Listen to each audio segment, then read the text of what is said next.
I became a playwright because there was no other option. I started writing plays when I was 4, became sort of habitually how I solved problems and how I talked myself through things, and I was an only child, so I was creating characters because I needed them. It got me through hard things, and it got me through really good things, and it's almost like it just became a part of me. INFERNA started around 16 years ago, when I first started rethinking a story in my own life, and I was curious if maybe everything I'd ever learned was wrong, because this story was being remembered incorrectly. Thinking like, what would it be like to write this?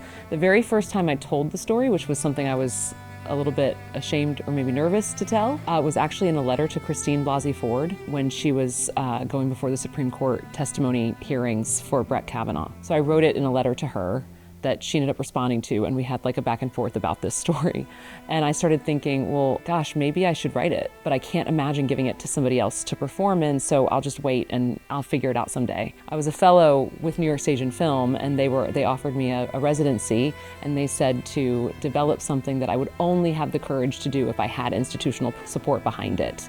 And that is when I knew that it was time to write this story. Finally, it's getting its world premiere here. There have been times when I've spent less time writing than others, and when that happens, I notice that I'm still thinking in terms of scenes, and I'm still making scenes up in my head. So sometimes when I talk with young writers and they aren't sure if they want to be writers, I will tell them, like, if you have to write, you'll be a writer. The thing that's so magical about theater, what we love about theater, is the community. It's not just making it with a community, but also you're in a room with other people seeing something together, that part of community. We aren't around each other the same way we used to be. It's very, very powerful. So when you're young, finding the people whose work you respect and whose way of living their lives you admire, both of those being kind of equally important, aligning yourself with them is the biggest thing that you could possibly do for your career. It's better than any writing practice you do, even though that's of course great. It's certainly better than reaching out to directors or to producers on your own. They're busy. If they're good, they have too many scripts to read already. What I find a lot of times is young writers will say that they'll worry about not having a voice. They'll think, I need to find my voice. I'm still writing because I'm still trying to find my voice. But like, for who? Like, why does your voice matter? The only way you can answer that question is in community. So the only way that we can know if we've gotten where we need to go or are saying what we want to say is if we have people around us who we respect that can reflect back to us that we're doing it right. Find those people, support their work, let them support yours, be vulnerable with them and with your craft. It'll get you years ahead of everybody else. I think working on Conversa helped me have an open mind about the script for INFERNA in a new way.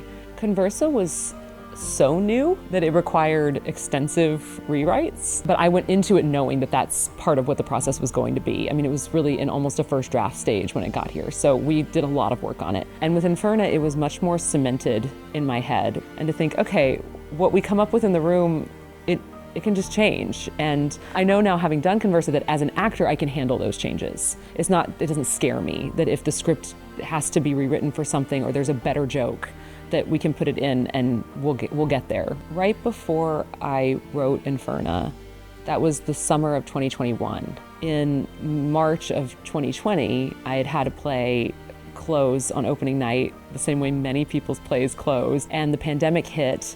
That production shut down, and then everything else pretty much shut down. One of the problems with getting to that place is that it can be really hard as a writer to keep yourself going when there's no deadline, there's no writers group that's making you present your work. It can be really hard to keep going in those situations because there's no one encouraging you to do so, and it's all self-started. And so then I get to New York Stage and Film, and they tell me, work on something that you need institutional support to write. When that was over, I remember thinking, gosh, I wish I had not needed their permission. What would it look like to become my own institution? I know my brand, I know my voice because I've honed it over years with other people, kind of reflecting back to me what that voice is. So what would it look like to give myself the support that I need in order to make my work happen? The industry is changing so fast, and I have to be able to depend on somebody, and it turns out that as a playwright, that is often yourself. It can feel like a very up and down, it's very much a roller coaster for any playwright.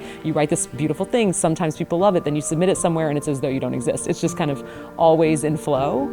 And so figuring out how to be that kind of basis of support for myself is what got me through it.